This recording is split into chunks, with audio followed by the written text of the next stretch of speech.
Good afternoon and welcome to Pop Culture. This is the 8th episode, and today I got a really cool guest. This gentleman does artwork for like games and whatnot, and he also does artwork for comics now.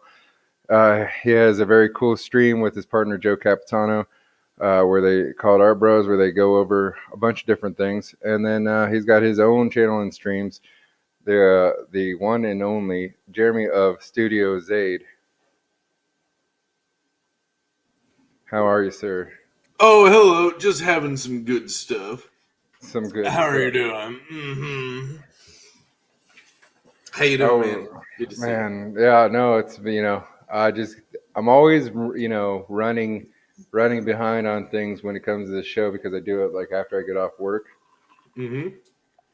It's all good. So today I had to like run, get my drinks, and then like the Boy Scouts were there, and I couldn't turn them down. I feel bad. Like the Girl Scouts get all the money, right? They get all the money for all the cookies. The cookies, yeah. And the Boy Scouts sell popcorn. And they used to sell like bags of popcorn that you microwaved and shit, but now they sell like bags of pre-popped popcorn. And like they make it so difficult. Like Girl Scout cookies are a couple bucks a box, right? Bag of Boy Scout popcorn is $10 for the cheapest one. And then $20 and $25 like now.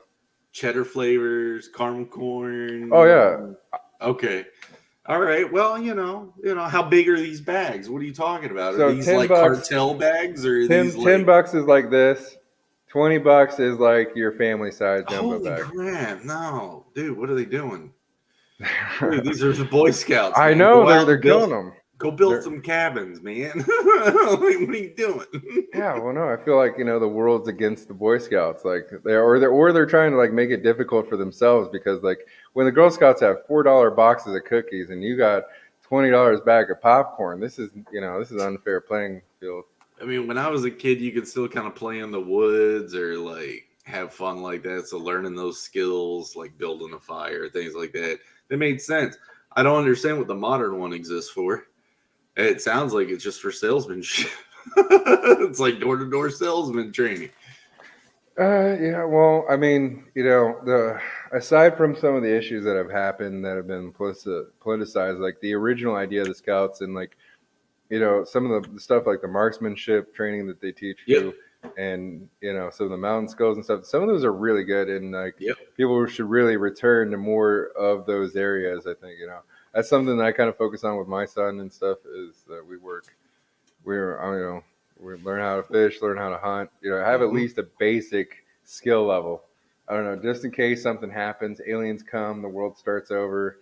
You got to figure it out. There's no more. Oh, I love conspiracies. Let's go this direction. This is fun. Mm.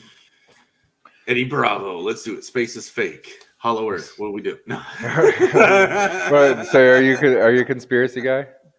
I do, like growing up around the age, like when my age range, we were just getting into the internet. And so kind of the cooler stuff was kind of the fringe things. And now we're kind of seeing all that stuff recycled for an older generation that, at least in my opinion, I'm kind of seeing a lot of the stuff that I had heard before that now over all this time, like I've already had time to weed out a lot of bull crap or like realize that a lot of stuff was true, like MKUltra and Tuskegee stuff and like, Gulf of Tonkin crap. And you're kind of like, whoa, this stuff can actually get kind of nuts. The MKUltra stuff gets nuts because when you start looking into MKUltra, then you got like the Whitey Bulger connection. You have the Charlie Manson connection. Like, it gets real crazy. Yeah. And so like I really dig into a lot of that type of stuff when I was older or when I was younger because it was just curiosity. It's like, it's not going to bite me yet. And, then it's just kind of like you start hearing some stuff that way outside and it takes you there and you have to kind of reel yourself back in and be like, well, some of this blows out, some of it doesn't. Everything's kind of on that spectrum that they talked about. You know what I'm saying? Yeah. So your sci-fi, like, does that go hand in hand? Like, do you also have a love for fantasy with that, or you have Of course. Of course. Do you mix sci-fi into your? Do you like the sci-fi fantasies, or do you like to have them separate? Like, have more an fantastical world and do a science world, or do you like to mix science and fantasy? I like to mix science and fantasy. So I'm big into theoretical quantum physics. I love listening to goofy people just postulate possibilities. And since none of the people I actually talk to are working there at CERN or any of those places, can't really check. But I love listening to Roger Penrose talk about, cyclical universe theory, where it's not just a big bang, it kind of goes in and out all the time. Or I love multiverse theory. Yeah. Like we get into these things. The stoned ape theory.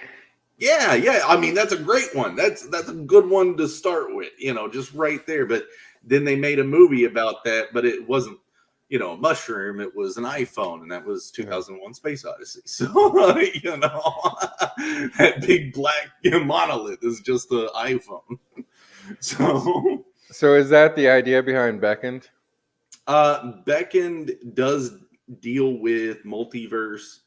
It deals with, I wouldn't call it astral projection, but I would guess, but it's very seldom. It's not like these guys are just warping through the whole story. These are kind of like these pinpoint events. Even in Beckoned Recourse, we don't really experience an event like that. Instead, the heart of the planet itself is basically going to be injured. And so this derives of, with like theoretical quantum physics. A lot of physicists, there's a group of them that do a hobby called sphere stacking, where they try to figure out the best accumulation of spheres that you can compact them to take up the less space. And they found a matrix that exists in an 8-dimensional space where they can theorize that molecules assimilate to, or these vibrations or whatever, it's just how matter is assimilated into a matrix. This is called the E8 lattice, and it's an 8-dimensional mathematical problem that's projected 4th-dimensionally, that then we have to 3-dimensionally represent, and then we see 2-dimensionally on a screen. So there's a lot of shadow casting to kind of get the math understood. But so they theorize that this matrix, this E8 lattice, is what holds reality together. So I started postulating, okay, well, if they're also kind of taking that with frequency or cymatics, the way that, just frequencies in general can make, sand particles assimilate to these beautiful geometric forms and stuff. And then crystals. I mean, it's an overused cliche in fantasies, is crystals. So I even changed the name of them. We don't call them crystals. We call them Lodins. Just to kind of get just around to change it up. How long did you think about like little details like that? I've been working on the world building of this since I was in high school. The concept art for it actually got me into a scholarship, not a huge one, but a pretty good one at Savannah College of Art and Design. So that's kind of where I went to in Georgia and kind of kept going with the idea. So you had this idea in high school. You started like working on some conceptual stuff, and that worked its way into getting a scholarship into the university to do with this work. Yeah, that's pretty cool. Yeah, well, I mean, my art teachers were telling me to get, build a portfolio. You need a portfolio. So I would look up what portfolios are in these. You would have to be a artistic genius to come up with these weird, out of the box concepts to make a person look at a blank white page and have them in awe. For some reason, it was more like spin. That's what even at college, that's what I learned a lot, is that art is a lot about that spin on it. Unless you're doing realism, life art, sculpt, a lot of it's just spin. And that's cool.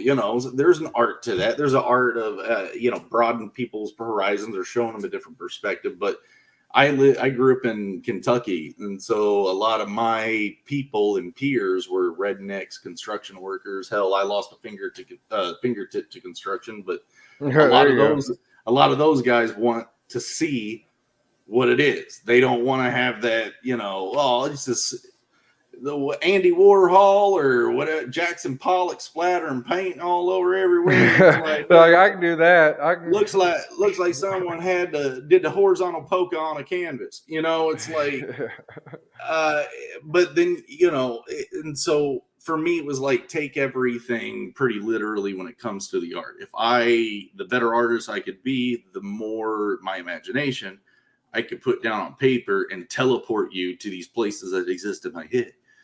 Yeah. And so that's kind of what keeps motivating me. Is I'm like, I got this big world, I want to take you there. I don't know how to do it out than this. I tried the game, and the prototype is on Steam, so it's still alive and kicking. But yeah, we'll come back to it. So there we go, man. So the comic book, which is Beck and Recourse, takes place 10-15 years before the events of the video game. So okay, I'm kind of giving you, some before sheet, like the stuff that's going to kickstart everything.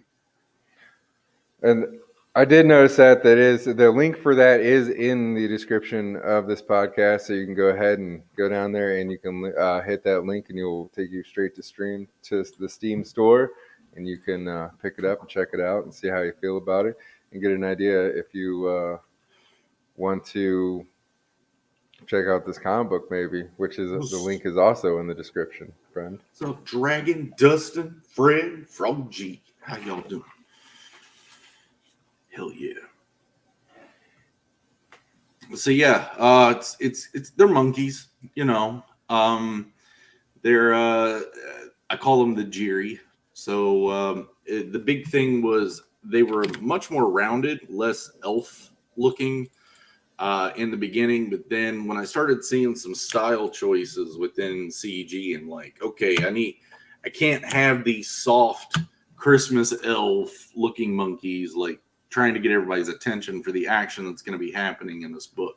Okay. I need you attached to them. So I needed something a little bit more angular, something that I could kind of just give a little bit more like intensity to, instead of these very rounded, to me, it almost started looking like Smeagol looking things. Like it lended itself to a cartoon.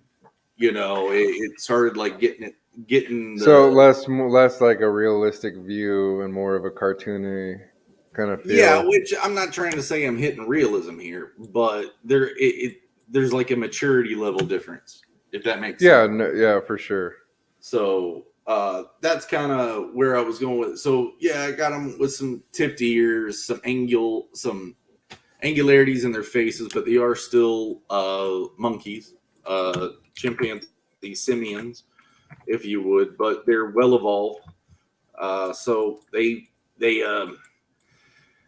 built a situation, a city in the giant tree. They kind of left a horrible situation a century ago in a land called Thal, where they were forced to work and develop technology of denethite, which is this corrosive, necrosis type substance. It needs a host to grow on, and they're building airships and dominating their region of the continent with that stuff.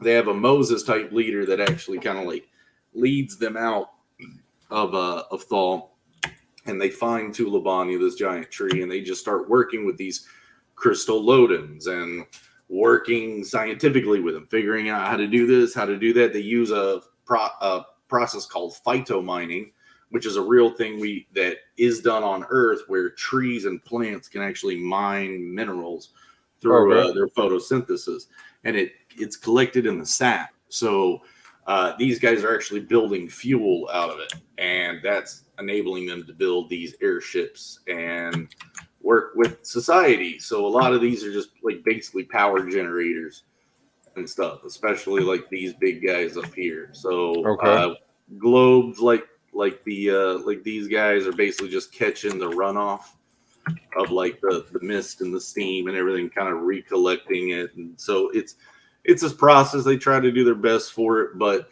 our story is going to be following Tepestro, our character here, who's a family guy raising a son with his wife in Tulabania, and he works as a wizard of these magic load-ins. They basically overwatch the whole city, the whole kingdom of Tulabanya, because the roots are infected with this denethite substance. So I don't want to go too much further into that. Before, so is it like almost like an alchemy situation where there's like magic mixed in with like some scientific measure? Okay. That's very cool. Very, very cool. And fractals were the big thing with me. So even like you can see these hints, like I was talking about the E8 lattice. So these crystals and the vibrations that they work with and this load-in magic is basically vibrating and creating this other matrix lattice that's interacting with E8 lattice. So it's allowing them to use their brain vibrations and make things happen.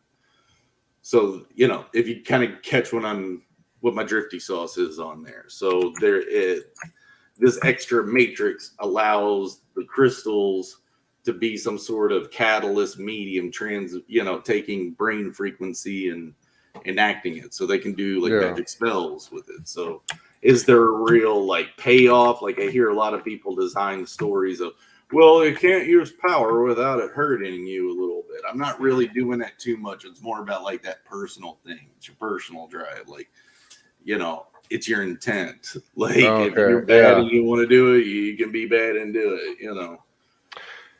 So Joe called it some killer art. The one thing that I do like about your channel, which is linked in the description, is that you do the streams like where you're working on some of this art. And I've watched you a couple of Sundays, and seen you do a lot of rendering. Like this is a very detailed project, and you've been working on it for a good minute. And people can catch a lot of this, like the behind the scenes. Like it's one of those like hidden gems. Like you're gonna like when the book comes out and everybody has it in their hands, you're like, man, I wish I would have been in the streams when there was like 2 or 3 people and I could talk to them, because now you know it's gonna be a lot harder.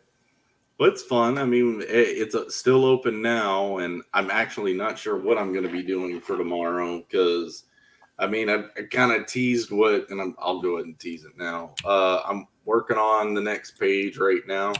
I'm just in a few hours on it. So, but it's going a lot faster than that first 2 pages. It's going a lot faster. So I'm happy about that. Really what I've said before is these pages took so long because I wasn't really working on them during the week. I was kind of just being able to work on them on Fridays because I was doing other side work for like some other CG projects. When I found the ability to work in between, I did, especially when Noah and Mo started kind of busting me about it. It's like, you don't get anything done. So. Yeah. Well, yeah. You know what I would say though, you should do if you're doing these other CG projects, and what I wish more people would do, especially if you have the setup to do it. Like Scotsman's got a good setup where he can capture stuff.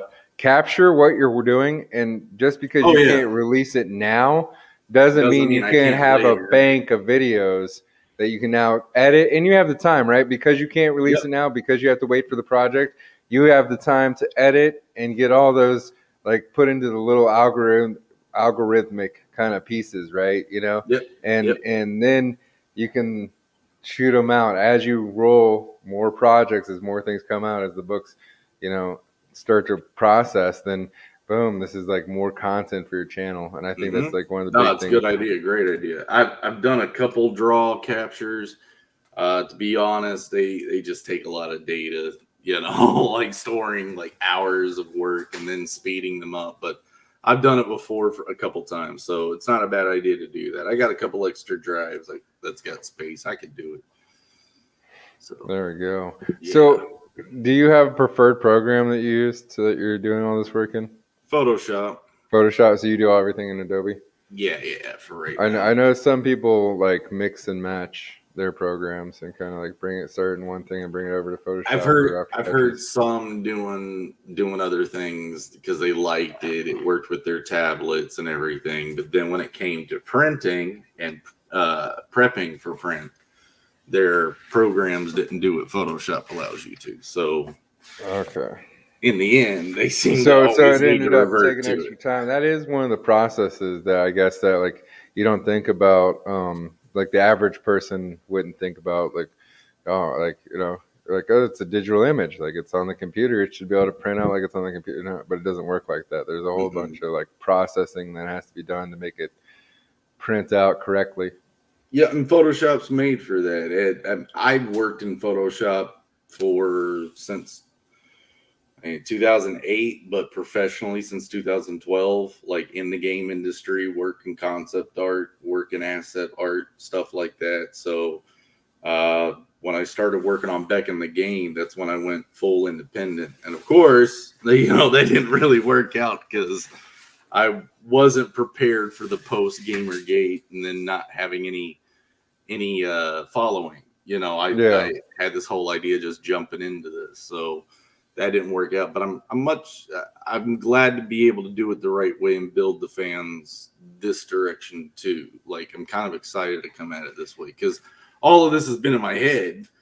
It's just when you have to put it down to a product, now you have to organize it.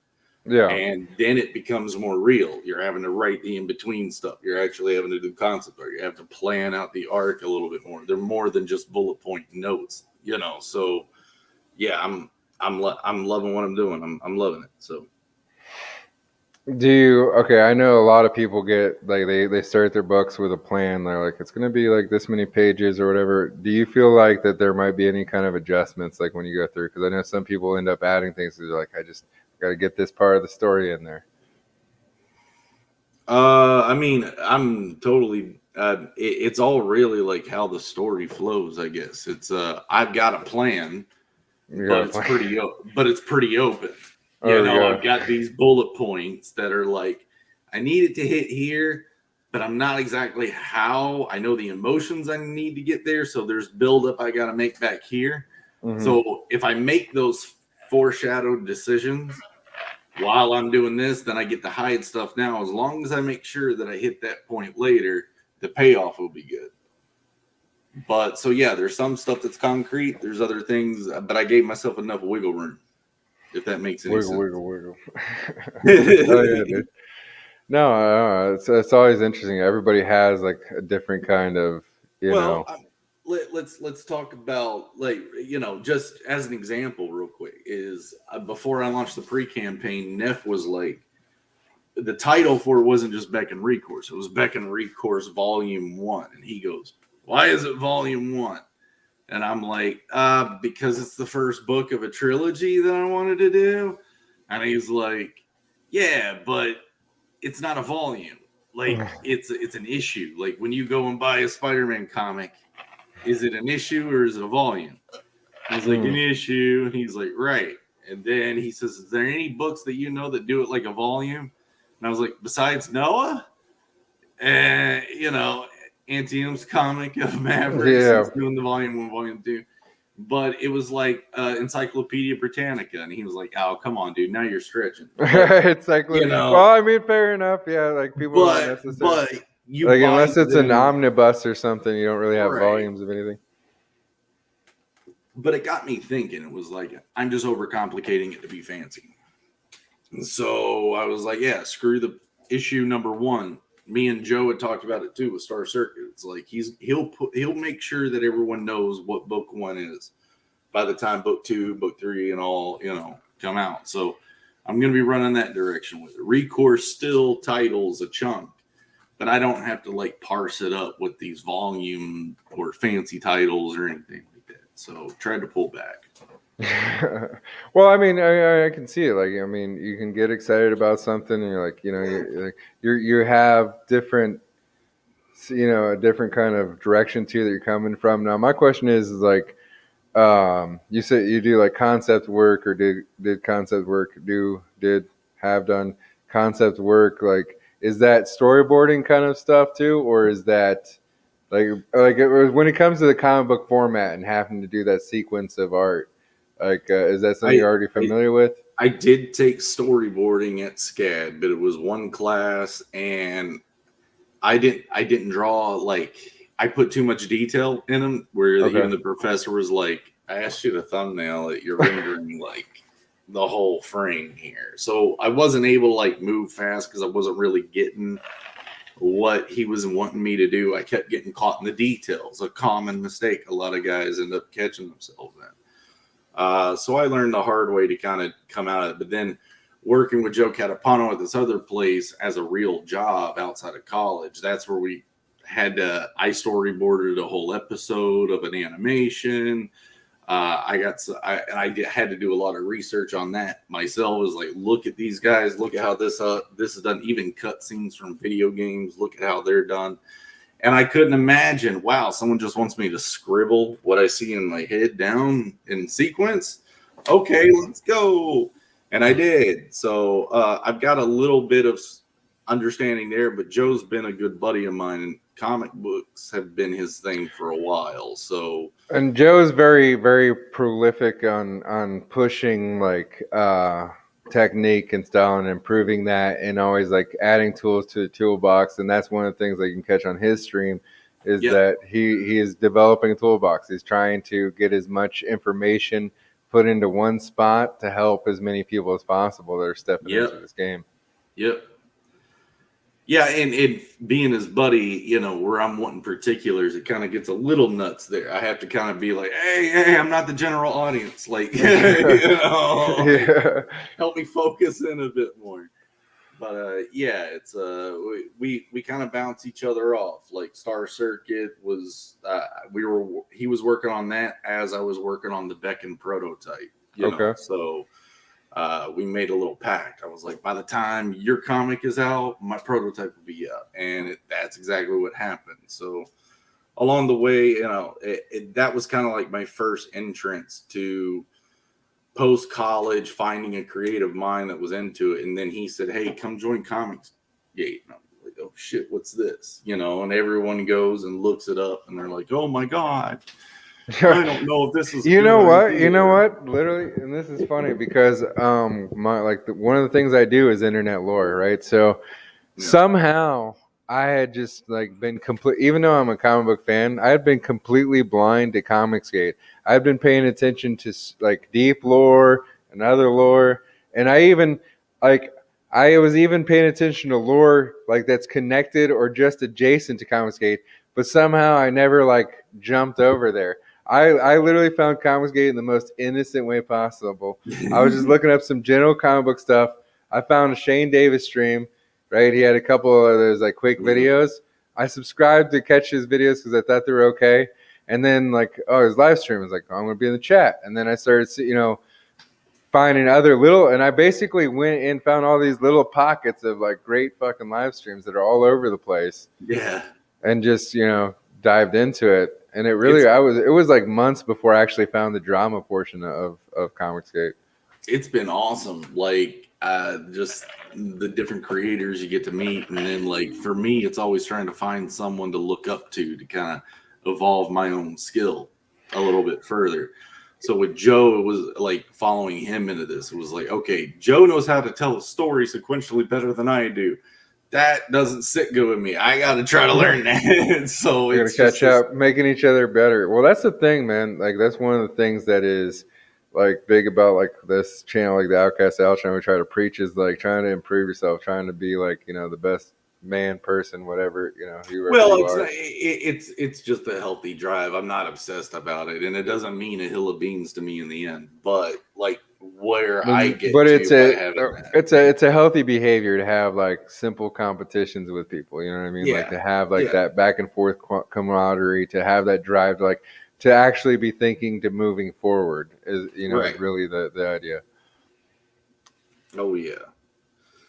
So comic books is new to me, but I'm having fun. I mean, the whole book for this is thumbnailed out, and it's not really thumbnails. It's kind of like preliminary sketches. Okay. My question is, so you just recently launched like the sign up. When do you think you're gonna like launch campaign? Are you waiting? Are you holding off to get a certain amount of work done? Or are you gonna complete the book? Like, what is your plan? The book is laid out. So what I'm doing is doing the render. Okay. On the channel, you guys watch me do this final render. The reason why it took so long was I had the layouts, but now I'm actually like crystallizing it. Now I've got to make choices and stick with them. How much line work am I going to be using? How much value sketch? You do a What's the lot highlight? of rendering. Like you do really good work. Like there's a lot of detail in your work. So that's like I'm very excited about And this that was book. my It's gonna be a good big one. that was my biggest fear, because I had this in my head that when it shrunk down, it's just gonna pack all these lines together and it's all gonna be one blob. But no, that's not the way it acts at all. If it doesn't read it when it scales down, it's not gonna put it Mhm. there. So the computer itself, or the shrinkage itself, I was in a pool, is gonna do the auto simplifying for me. Oh, You there know, you so I'm pushing the detail this far. Some people would be like, that's not economic. Then you're putting work in there that's not going to show up in the final product. And if I'm paying you for that, that's not great. Then, I'm basically losing time or whatever, losing some. I don't care, dude. If you get this kind of detail out of it and you can keep zooming until the printer can't take it anymore, hell yeah. go. Yeah. So No, that's I my mean that's the thing though. That's the difference. Is like you said, we talked backstage, and you said, this is like a direct to the consumer market. Like you're trying to make, the product that you want to make, that that you're presenting to the world, and putting the work into. I mean, it's all for you. It's your man hour, so it's like up to you on how Yeah. valuable your time is, and how much you're spending, and how worth it was the time you did spend on it. But I mean, this is a passion project. You have a live version of a game on Steam that people can go Mhm. check out. That's in the description. You are now rendering this comic book. I mean, it's It's been pretty. You know wild, what man. I mean? Like It's no been one, no one wild. can really. It's up to you. How you feel. But I think the fact that you put in something physical into the world, is pretty impressive. Yeah, it's out of my head now. Now it's starting to live its own life. And are you slave to what your creations are, or were you already in the beginning? Like I'm riding this bull. So, but That yeah. is crazy. So, like, Uh, what was the process like to do this? Like, to make a game like that? well, I worked with a lot, both indie companies, but one company was like 36 employees that were pretty cycled out pretty quickly. Hmm. $3 million budget, and it was the management was horrible. I left after having a dispute about after 2.5 years of seeing products and us going through years of crunch, put something out and then it goes out, and because the guy doesn't like the way it's working, he scraps all of it and makes us all rebuild everything in 6 months. Jesus. Oh, Oh, wow. it was absolutely horrible. What But that was was that day like? I mean, were you like sipping coffee when he's like, "Okay, so I'm just gonna need you to scrap the entire project and it just felt like redo that. Yeah, it felt like that. it, and just walk off?" Like, No, because like I said, it's 30 something people, so there was a meeting about it. yeah. Like, and other people know things, and they're all But I talking. mean, was it like casual? Was it that casual? Like, okay, yeah, so we're just gonna go ahead and scrap everything everybody's been working on, and they've been putting in extra hours. Great team, great effort. But yeah, we're It gonna was go ahead like and go a it different was like direction. every weekend we would fear coming into work because we knew something drastic was going to change. Oh no. Whether Okay. it be the plans, whether it be this or that, or a comment someone left that he just flipped over. It was just Oh no. anything could derail it. And the one thing that threw me off was he said, "No, that's too gamey," and it's like, no, that's player feedback. The players need to know what's happening, and that's the way they do it. No, it's too gamey. He wanted to make it so realistic. It was crap to play. It didn't control well. And he says, Mm. I don't really play games anyway. It's why are I, you playing I don't games? play game. I just. Oh wow. You know Yeah, what? You know it what drives sniffed. me nuts is It that kind of sniffed. thing. It sniffed real bad. Let me tell you, it sniffed Like real bad. that's the exact kind of stuff that drives me nuts, right? Because there is somebody like you that has this world in their head, and like if somebody just handed you $3 million, like they handed that person who doesn't even play video games, right? Or they just had, you would put out this, you know what I mean? Yeah, You would take that, you would run with it, you would make a concept, and there's hundreds of people, or I mean probably millions of people like that in the world that are just like wandering around, would be doing some badass shit if they just hey, right. meanwhile. like you said, guy who doesn't even play video games and will change things on a whim is in control of the situation. Like, how did this happen? Oh, in ultimate control. There was no arguing. That's kind of why I ended up saying, I'm not coming back. Well, you can come back in 2 weeks. Your first week is a break. I'm not coming back. Your first week is a break. Wow. Yeah, That's how you know someone's hard to work with, when they have a policy of you can take a break. I understand I'm a terrible person, so if you need to go take time chill out. No, I mean, he said if I could come back and learn to shut my mouth, then I could work. Oh. And I was like, see you later. Yeah. Oh man, that might have been a fight. See you later. That might have been like an 80s movie style, like quitting. You know what I mean? Like I might have like kicked shit over. I might have jumped up on nobody freak out or anything. Yeah. Who's coming with me? Yeah, right. Who's coming with me? But no, the second job I ended up getting was awesome. I found them on Craigslist, no doubt, and they were 2 programmers wanting to build an RPG. And they wanted one artist for everything: marketing, concepting, animating, game art, all of it. So I said, yeah, well, let's do it. And that worked out great. I ended up making graphics for a bunch of different IPs, but eventually money ran out of those projects too. So do you do all, okay, what is your entire field of art? Do you do the coloring and the rendering and like you do it all and animation? Yeah. Well, can you say? Maybe you can probably explain to the audience in a better way, like because I just asked a quick question. But like, yeah, you covered it. I mean, I concept it. So if you give me character description, or if you want me to come up with something myself, that's what all this is. I wrote it, designed it, been working on it, and the character designs. I have their long-term ideas, all that, and then I start designing. I mean, their clothes are based off of materials in the world and their attitudes. There's even an interesting little switch towards, I mean, we're talking about the video game. Sorry, I'm supposed to be pitching the comic book here. Either way, pitch everything. No, it's everybody wants to know everything. And after we get through this, I want to ask you, like, what game, like, was there like certain games, or was there something that sparked this? Like when you're like, aside from having the idea of wanting to get a story out, were you a gamer before got into it? Were you a comic book guy? I loved Super Nintendo and Sega Genesis, of course, but at the same time of that, me and my buddy was playing Rollmaster, so tabletop D&D, but it was a little bit different rule set. So we loved playing that, and that was basically like we whittled the rules down to we could just play with dice and piece of paper. That was it. The rest of it was just us freestyling imagination. But we were also like 12, 13 too, like we were young. So it was kind of fun to be able to do that. So coming up with a new world, coming up with concepts like that. But his older brothers got us into those. But Final Fantasy was a big thing. Chrono Trigger. Like we were playing those at that time.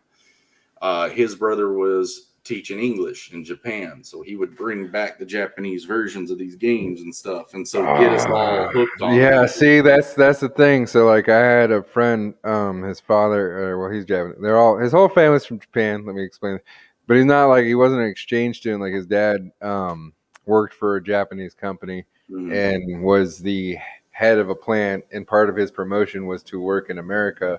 So he had like a company house that they owned in our town, and like it was like the chief of the plant or whatever, like the CEO of the plant. And he would bring back like 4 games every year. Like he would go back to Japan over the summer, for a month or so, and then he would come like and spend time with like his brothers and sisters, because he was like the baby of the family. He'd come back with like 4 games, and he had a Japanese PS2, and so like I wasn't good at this. He would have to translate everything for me. But my other friends who were like Final Fantasy freaks and had like really already knew the game were able to, like, without translating it, play it through the functions, because it pretty much functioned the same. They figured out how to play it without knowing Japanese. Yeah, I mean, the Final Fantasy series, I mean, the way the first one came out was they weren't finished with it. They weren't finished with it at all. they released it and tried to dress up their battle system, and it Final Fantasy, the first one, wasn't it like one of the yeah. few games you could like save on the cartridge or something? Like it I had a think save so. on Yeah, it had a battery save in it. it. I think Legend of Zelda had the battery save too. But yeah, so it was really those type of games. I mean, Chrono Trigger was a big thing for me, and then once I hooked into them, those were the only games I really played were RPGs. So it ran myself into Planescape Torment, Baldur's Gate, So you knew what you were Diablo. getting into when you planned out like this career. Like you knew they're like, I'm gonna have to make this really detailed story with all these different detailed abilities, and then like Yep. actually test it out and see like, is this balanced or do I have to take it out of this game? Or Exactly. Right. Exactly. So let me go to. You had my website up a second ago, and I want to go to the closed campaign for the game because there's an image on that a few people missed. Some people noted it. I could bring it up on the computer, but I like this one because it fudges everything. I don't get to spell it out or anything. But it's the skill tree. Let's see. Oh, that's horrible. But it's fudged. Okay, cool. But that's half the skill tree for one character. So all the characters oh would wow, be sharing the same type of skill tree abilities, but they'd be accumulating them at different intervals. You know, it's basically like build your characters as you would like. Some gamers have said, "Oh, I want a character that's their skill set is set." Well, okay, well, I'm not doing that. He's like, that's not how this game works. I I want you decided to to do it different. yeah, I want you to role play. Now, do the three characters have their own bonuses and pluses? Yeah, that's determined by their character, but I'm not limiting them to they can only learn these spells or these skills. There's also garden and crafting and then hunting. So it's not like you're a mage and you're limited to this, and you're a priest and like you only have It clerical it spells. it it is when it comes to melee. Okay. Okay, it is kind of stuck when it comes to melee on that. But as far as your skills and stuff like that, yeah, it's pretty open range. So So your melee is the big kicker. So yes, there's a tank, a battle mage, and a healer, but they can all eventually learn everything if you really was grinding it out to a completionist. if you're gonna be, oh Yeah, man, some people really do. That's a really great thing though, man, to build a detailed game where people can be completionists. People do yeah. appreciate and enjoy that. Oh, I done it a lot. Like you'd beat a game and then still sink another 120 hours just getting all the extra stuff. But Oh yeah. Like I said, all my friends that did like the Final Fantasy games, they were like really. I mean, they spent yeah, hours and they had like specially marked out PS2 like saving cards just yeah, for like yeah. these ones are only for Final Fantasy. Oh yeah. I remember tricking my PlayStation out. There was a little trick you could do with a spring in the Game Shark.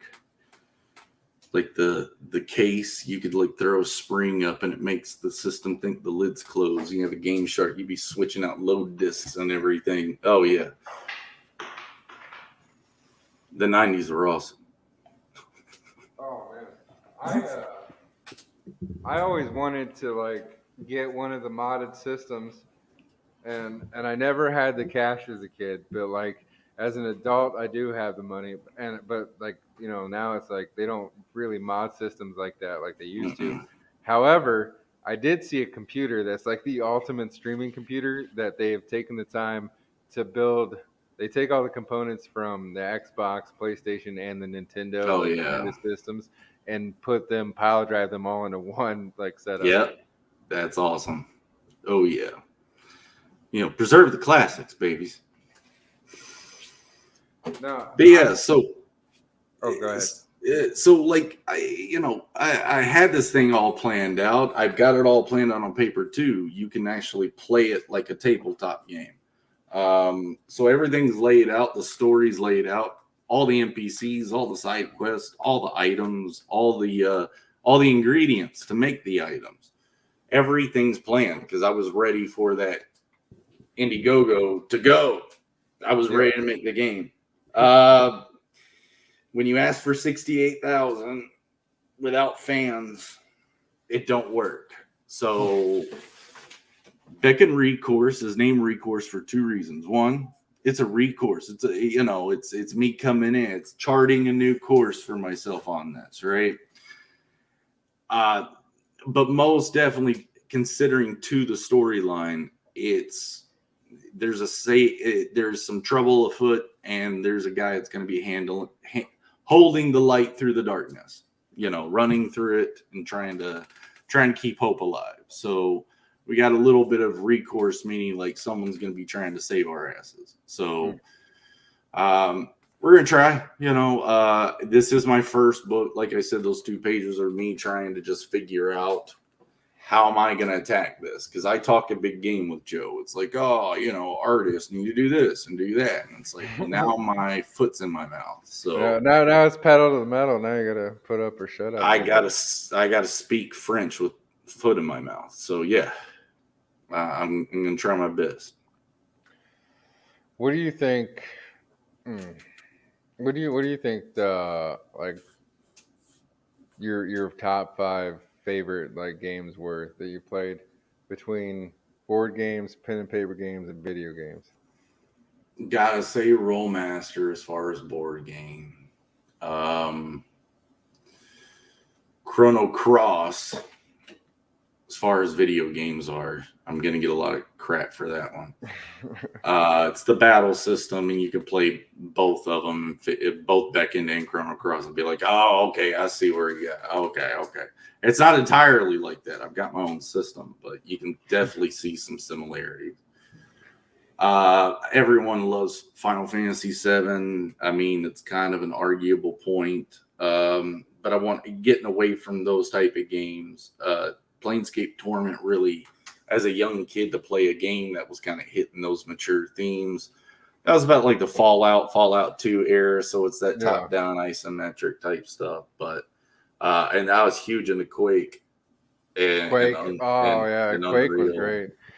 Quake. Are you talking Unreal Tournament where you go and shoot? Oh my god, Unreal Tournament is one of my my most favorite games of all time. I'm really bad at video games. I just like playing them. I still appreciate them, and I don't mind necessarily getting beat on a video game. I don't freak out about it. So I play them for pure enjoyment, and Unreal Tournament is amazing. And that was one of the games I actually played on deployment when I was in the Marine Corps because we could get the old version, right? Yeah.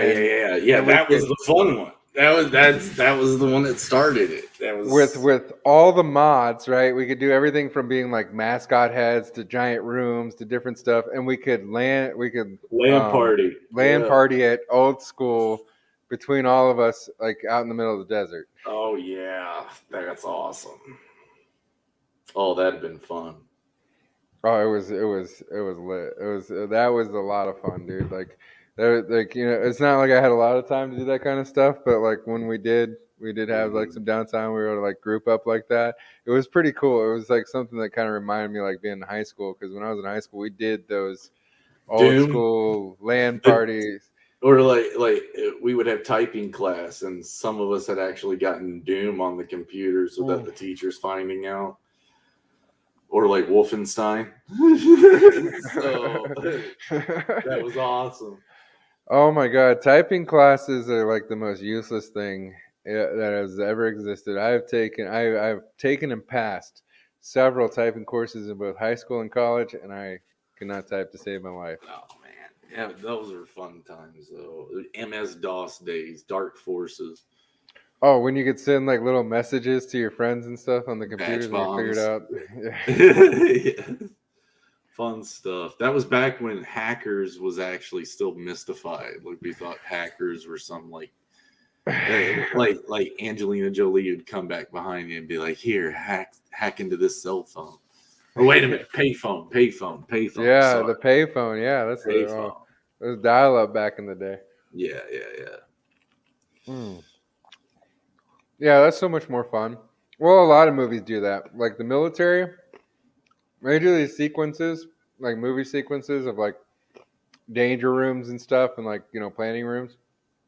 It's not that. It's not Yeah, that fucking yeah. organized. Like, let's be real. That's like the cleaned up movie version. That's not how shit actually works. Like, Apparently, the interface that was in Jurassic Park that the girl gets into, and it's all 3D, and she's like, "Oh, I know this system." Apparently, that's a real operating system. It just never kicked off. oh, okay. Yeah, There- so that was like one thing was like pretty accurate, but because it never kicked off, I guess a lot of us was like, "Oh, that's too fancy to be there. real." Fucking, I feel like we already have Jurassic Park. It's called Australia, the entire continent of Australia. Yeah, and Country. Bancroft is John Hammond, right? Dude, look, there's a lot of Australian streamers that I know over there from different communities, and I feel worried. It's like Blade Runner over there, but like their natural environment wants to kill them. Like like you got to think like the 10 deadliest. Everything lives in Australia. Like the 10 deadliest snakes, the 10 deadliest squirt, whatever it is. Like if there's a 10 deadly, they're like the top. They're ranking. It's like that environment is just built to like mess with you. Yeah, yeah. I feel bad for Blousecroft. I don't know how he does it. Oh my Kangaroo goodness. jerky or something. I don't know. Koala meat. How's that work out? The armadillos out here got leprosy, so no. Oh man, that is fucking crazy. Now I've been here like I think I read a story about that like a year ago, and I was like, what? Oh yeah, Like yeah, what? There's just critters crawling around the and yeah. invading like more northern that have leprosy of It's out of all the out of all the things in the world, leprosy. I know, right? Oh, Out of did you ever play like pen and paper games? yeah. Where Rollmaster and Rollmaster Dungeons and so Dragons, and okay, So Rollmaster. I lose geek cred because I didn't realize Rollmaster was pen and yeah, paper. it's an old. I think it came out a little bit after first edition of Okay. of D&D. So it's its own engine. It runs a lot with the percentiles, but it's got a lot of detail to it. So I mean, rule books upon rule books. But then again, if you understand the system, you can freestyle it a little bit. There's a lot of stuff going on with that, like in CG, where people are starting to like add stats and stuff. Because there's like games like Pathfinder that are very kind of easy to Right. Yeah. build onto and like take your characters. And I almost kind of think that might be the direction. If I feel like also it'd be really easy for people to do beginner sets. Just like how like D&D has always had that beginner box where it's got 5 characters in Oh it, yeah. a story, a set of Yeah. dice. Yep. That I think that would be amazing if some people started doing something like that. Oh yeah. There's Chris Fisk. He's apparently got a pen and paper game that he's had for a while that a lot of us were talking about wanting to try. He's got the Infinitale book that's up right now. It's actually another fantasy. He's got elves in a tree. Elves in the tree. So yeah. So Elves and trees. I mean, hey, like we all grew up. and On hey, and he's into video games, and he has a cabinet in his background. I actually think he's Liquid Chris Channing me for some reason. maybe he's like maybe he's one of the he's better than me in all those respects. So I feel like I'm sitting here wearing my Sonichu medallion, freaking out here. Yeah, it's like maybe this is real. Am I? I mean, maybe you're like the Bizarro version of him, and like different dimensions have collided, and we're just seeing a collision. I mean, it would explain like the current like political and social climate that's going on across the entire world. That's insane. Did you see what happened with Pete Samedi is now Pizza Samedi and Dan Jan? Did you see that? Like, yeah, man, that opened a rift up in the dimensional portal because, like I said, when I showed up on there, they both towards that end, they started actually sounding like the other one. It was weird. Like they both started morphing into the same guy. It was That's right. weird. Maybe the Matrix has broken. Like sometimes I really think that, dude. Like I'm sitting there chilling and like there's just too Well, much odd it's things all that about happen to me. it's all about the 2012 when we got the documents that said that the dimensional merge Bro, happened. look though, you know what? Like people talk shit about Alex Jones, but now all of a sudden, He's Alex right. Jones is like right about a bunch of shit. Like, oh, It's he not doesn't all of a sound so sudden. crazy. He had a couple big flubs, and those flubs were very, very big flubs.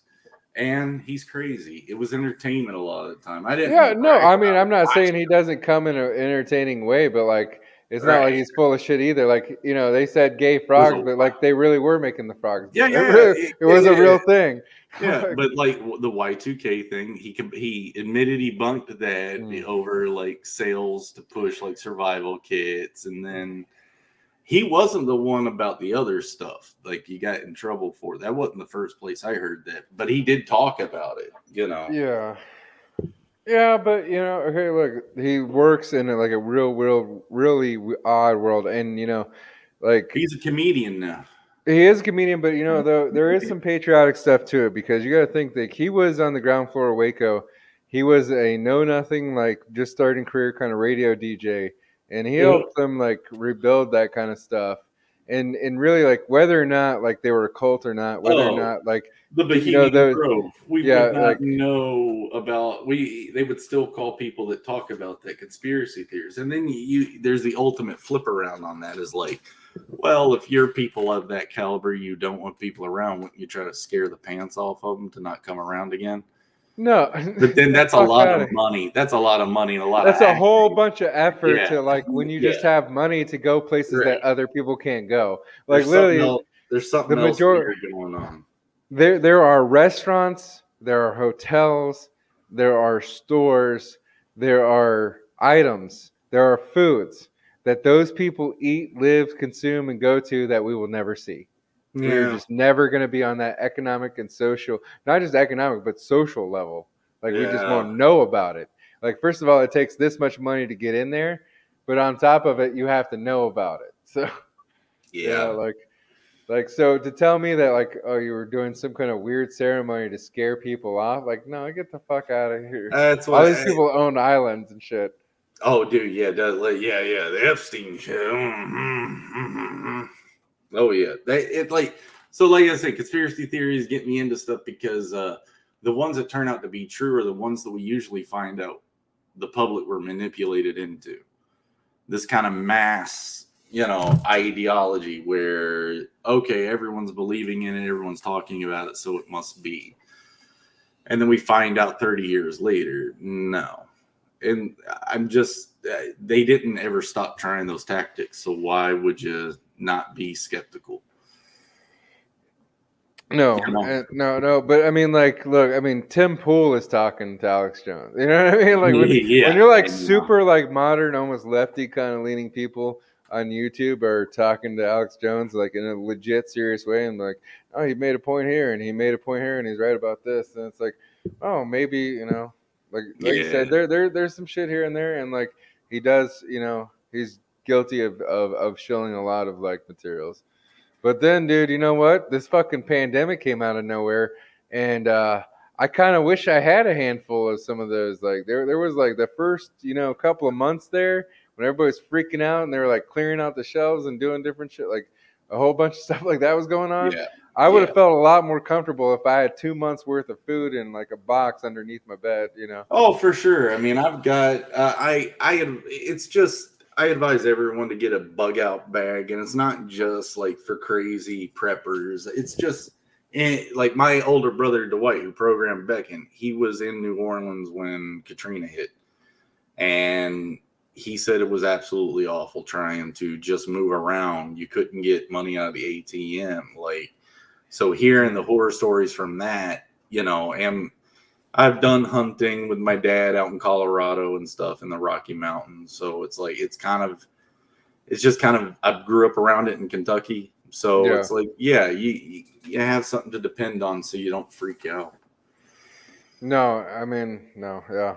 Uh, it's surprising. It's surprising though. Like sometimes some things are easier and some things are like more difficult. Like if you haven't done them for a while. Mm. I was like in the Marine Corps, and then I got out and I got divorced, and I was like stuck in California for a little while because of different legal stuff with my ex-wife. And Outside. yeah, no, I finally moved. Yeah, I finally moved uh, to Washington. I live in Spokane now, and I'm not worried about being doxxed because like I do Yeah. content here in Spokane. But like I moved here, and now it's just game on. You know what I mean? Like Mhm.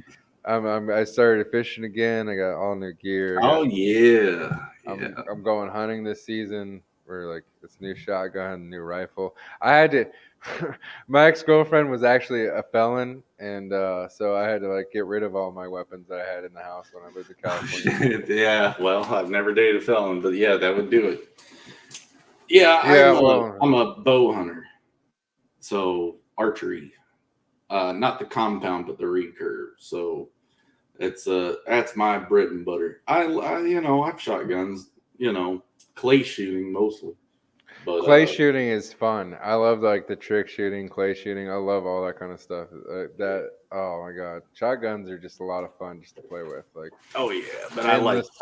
I like archery a lot. The shotgun's fun. Like yeah, like and that's what your hunting license usually trained on too. Is the shotgun. Mhm. At least where I got it, you got to get your hunting license if you can shoot clay. So you got to lead that disc. But Man, no, that was like the funnest thing in the world. I can't. That when I got in the Marine Corps and I got to start to get like doing training and get to doing shooting packages, oh, it was mhm. like my favorite shit was always like the switch between stuff, like where I like had multiple weapons and like we had a whole course and it's like pop with the Yeah, rifle, yeah, yeah. drop a magazine, a 9 mil, whatever, Fingers 45. along the front. Yeah, make sure Oh, so everything lines up. Yeah. That's it. Yeah, ROTC was doing that with me with air rifles. So it was in high school. They had air rifle competition in ROTC, Marine Corps. So that was fun. I really enjoyed that. oh wow, that's rare. There's like most people are like Air Force or like Navy ROTC. It seems like they're the biggest ones. Yeah, it was Shelby County in Kentucky. So yeah, it was Marine Corps. It was awesome. I liked it a lot. But Huh. art school, Art school. that's what happened. Hey, I mean, look, everybody's got their path and everybody does their Yeah. thing. You know, although there is a marine artist on the scene, you got Billy Basco. I really dig Oh some of the yeah, stuff he's Billy's been doing. awesome, man. He's awesome. Love Billy. His stuff is killer. I wish I could paint like he can. His approach to it is a different approach from mine. I rely on my line work too much. I was listening to Ink Spots go on about him. He's sitting there saying he's like, man, this motherfucker. He's like I was kind of like professionally jealous at him for a second because like he just came in and started doing stuff that I was doing and just like picked it up and was just like bam, like out, running the game. So many cool people here. It's so cool. Good stuff like was in the Oh chat yeah. earlier, and I love good stuff. He's a Cincinnati. He's a fellow Ohioan. I'm from Ohio. Oh, okay, yeah. Like Louisville was where I'm from, so I got family in Cincinnati and Okay, so I'm from all. Dayton, so I'm familiar with Oh, the okay, whole yeah. tri-state area. Yeah, I Yeah. used to run that. I used to go to Cincinnati, go to Bogarts, go watch the concerts. I saw so many awesome concerts in Bogarts. Like that, that was a great place. I went to Kentucky, like Louisville, for a few Yeah. concerts too. I haven't been back in a few years. I need to. The wrestling and stuff like that, like pro wrestling. I don't know if you're a pro Yeah. wrestling fan at all, but like, oh, that was like such a Yeah. sick area for it. It was huge. Louisville had a lot of good territorial wrestling, like back in the day wrestling, like when guys were professionals and they like Smoky actually. Mountain Massacre. I, I remember him. He broke his back. I think doing it like ended his career doing a maneuver during a show. But yeah, I think he went to the same church that my parents went to when I was young. So Well, I remember I remember having pictures of him in his mask, like with yeah, like you're saying, it was like just the area for it. Well, I mean, yeah. I mean, Jim Cornette. Backyard wrestling too. Yeah. Fuck. Yeah, there's some bad, some super bloody shows running around that, like the tri-state area, Indiana, Ohio, Kentucky. Yeah. I'm a Jim Cornette. I'm a fan of, but he would not be a fan of me. We don't align with politics, and he has like this complete ban policy for people who he doesn't politically agree with for some reason. Okay. I don't know, but like the wrestling, like I just can't. You know what I mean? Like even if I didn't like somebody, if you're right about something, you're right about something, and I just agree with him on the wrestling. And he had, he was the one that did that promotion, Smoky Mountain in that area and stuff. I.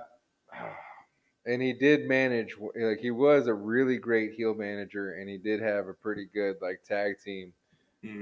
When you look back to old tag team, if people are into it, like tag team wrestlers are just not a thing anymore. Monster trucks too, man. Like, oh yeah, monster trucks and dirt bike. Oh, I fucking love monster trucks. Oh yeah, we're reminiscing. Dude, fuck the stadium. You hit the stadium and like you get the big fucking. There's always some kind of monster that like eats cars and shit. And, yeah. Get her done. Get off. Tell you what. Oh, that's just straight up. See, now I wonder, like, if we got Johnny Depp on the panel, like if he would like revert back with us, or if he's like too far gone into $250,000 wine collections. Yeah. Yeah, he's gone. I think I saw him in a commercial playing electric guitar. Oh, he was touring with Manson for a minute, like sitting there, like playing guitar with Marilyn Manson. Yeah, he's got a band and everything. So, what a way to celebrity bands? Celebrity bands? Let them do what they want to do. If I had money just to go around and do that, I'd do it. Just stop dating crazy girls. Yeah, but if you didn't date crazy girls, then we wouldn't have had Tug's channel come up, and Yeah. And we wouldn't have got like that comic book. So like it's like that the world works in a magic way. Magic. So you've been working on this project pretty much, you said, since high school. How have you like shown this to your friend? Like do you still have contacts with some of these old friends and stuff? Like have they seen it? Like what do they think about it? Like what is it like to be able to like share that with some people that have been riding with, It's a different thing to have the person that was talking about it, but like you're about it. You actually made it. You did it. You did the thing. Yeah, I'm still trying to prove that I was right and still doing it. Well, I mean, you became a professional. You made a product. I'm so sorry. My dog's real quick. One second. Yeah, not a problem, sir. You can check out all the links for everything that we got going on here for Jeremy in the description. We have everything from his website to his Steam account link, or the Steam link for the store, so you can check out Back in the Game. We have all the links for IndieGoGo, so you can go check out and sign up for it. And I would definitely do it. Also, you got his YouTube, where you can go and see him stream, where he'll do, like, he's been working on the rendering for this project. He's shown the page earlier. Really beautiful artwork. Really very, very, very detailed. It's very sick. It's a real.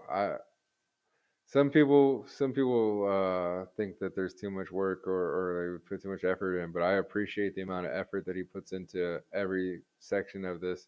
It's going to be very cool. It's very well thought out. It looks very neat. Sorry about that. Little guy had to go pee. Hey, you're all good. I've been maneuvering things. I had to do a couple of things. That's why the camera's been flipping off. So we bounce back and forth. We make it go. I just plugged you for couple of minutes solid, made it sure everybody could check out the description where everything is at. Everything that I could find on you, because you sent me like 3 links, and then I like clicked on some stuff, and then I found other stuff. I was like, okay, we'll just get it all in there. Let's make it Yeah, I one was stop just shop. trying to like get the key ones, the ones that, if you needed me on Twitter, you need me on YouTube, you'll generally find all the rest of them. So, uh, yeah.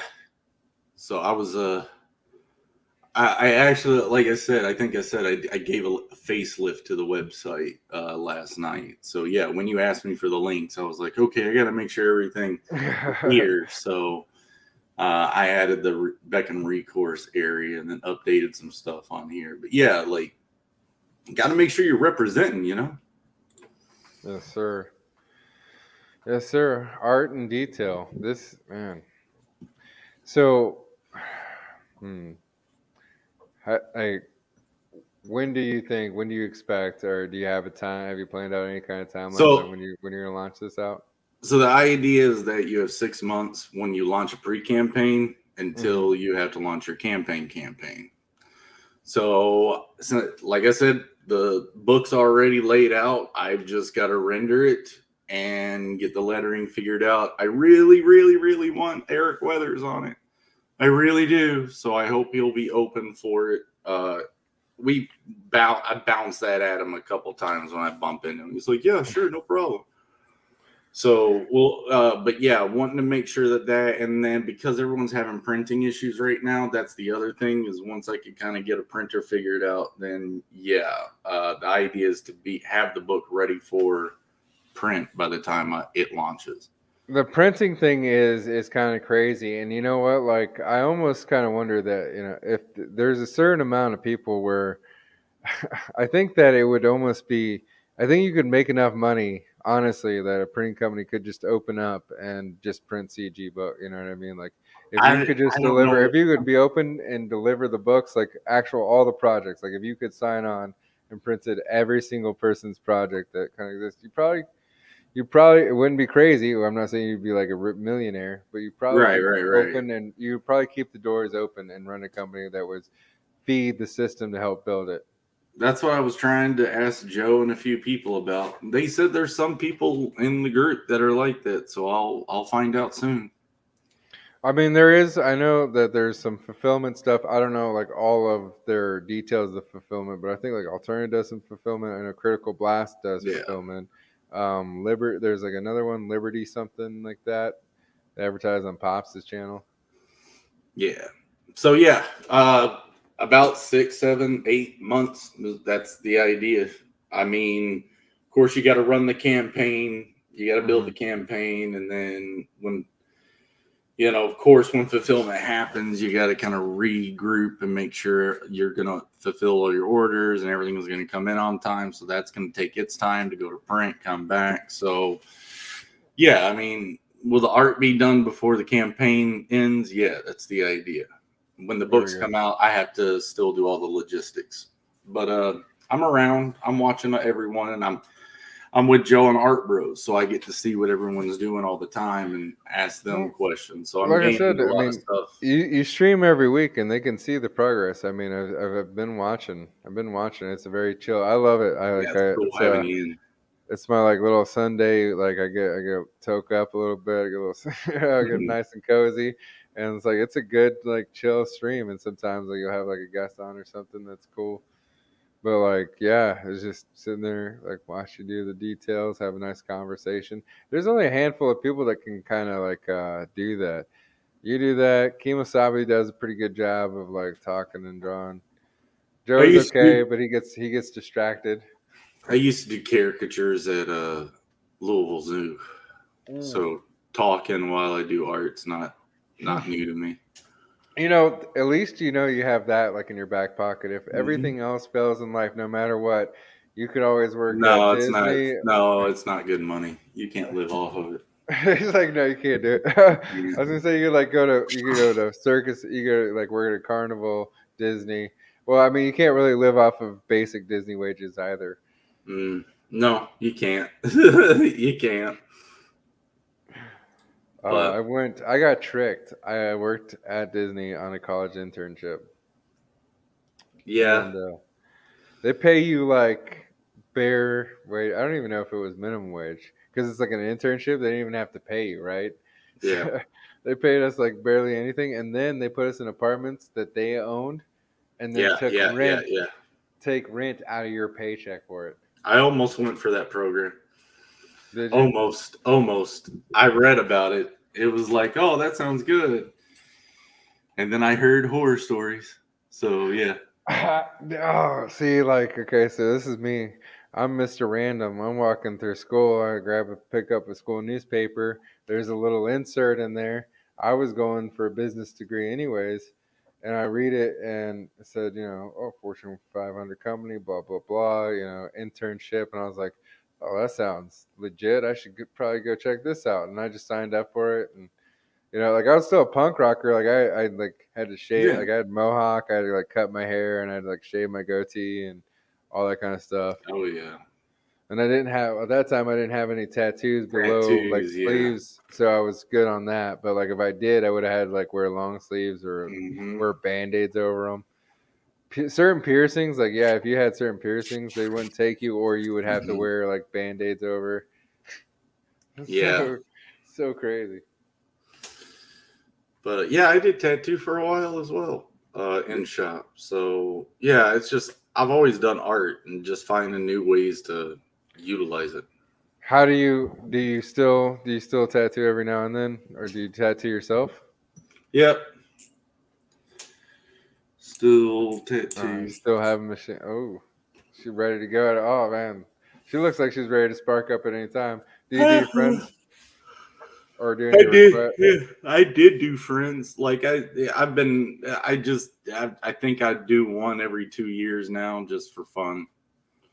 You know.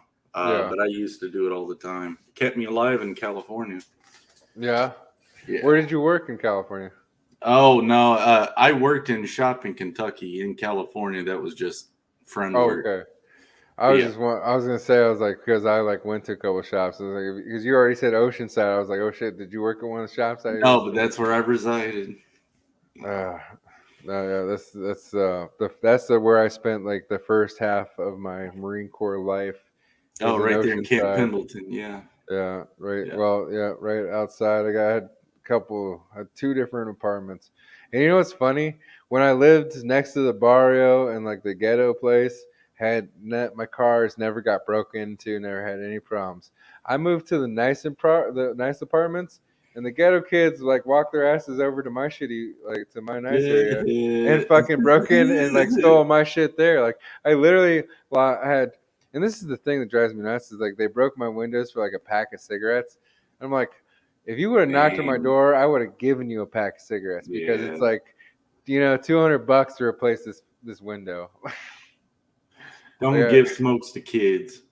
not even kidding, but I'm just saying. But you know what I mean? Yeah, Like yeah, the yeah. person who like broke my window and stole a pack of cigarettes and like burnt Right. CDs. Like, if you're that desperate, like dog, I would have given you a pack of cigarettes not to break my window. Right.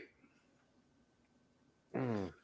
Well, sir, it has been a very interesting time. I've had a good It's been show here. fun. I'm glad you had me on. Thanks for asking me in. This has been great. And again, it's good having you on my show every Friday. I hope to continue to make you guys proud and fun to make fun of. So that's the other thing is I do it while my brother everybody roasts me. It's awesome. Hey, Um, but yeah, whatever is clever. But I mean, you're keeps you wearing your humble. T-shirt. You're wearing a Yeah. T-shirt for a product, for a studio that has created a product that exists in the world that people have purchased, and you're working on another one. Yep. I Yep. mean, you're doing the thing, and this was something that was in your head since high school. I think that's Yep. pretty amazing. Also, the It's fact that you do all your artwork, like you do all of it. So that's Yep. I'm really inspired by Hook, Neverending Story, Labyrinth. I'm kind of taking all that and Final Fantasy type stuff and kind of running forward. well. I did talk to Joe, so I'm gonna like get him on in the future. So hopefully I'll probably see you there too. Oh yeah. And hopefully I'll see you again on the show. But you Yes, should check sir. out. You need to go to the description, and you need to check out everything that Zayd Studios has to offer to you, whether it is video games, a sign up for a upcoming comic book, or a YouTube channel that is generally entertaining on a cool Sunday morning. Generally entertaining. I wasn't trying. But I'm chat. Anyway, man, thank you so much for having me on. I do got to go. My dogs are going to start getting mad at me in a second. No, I appreciate the time. Thank you. Appreciate it. And we'll, with that, I think we'll go. Let's see. We'll just play this.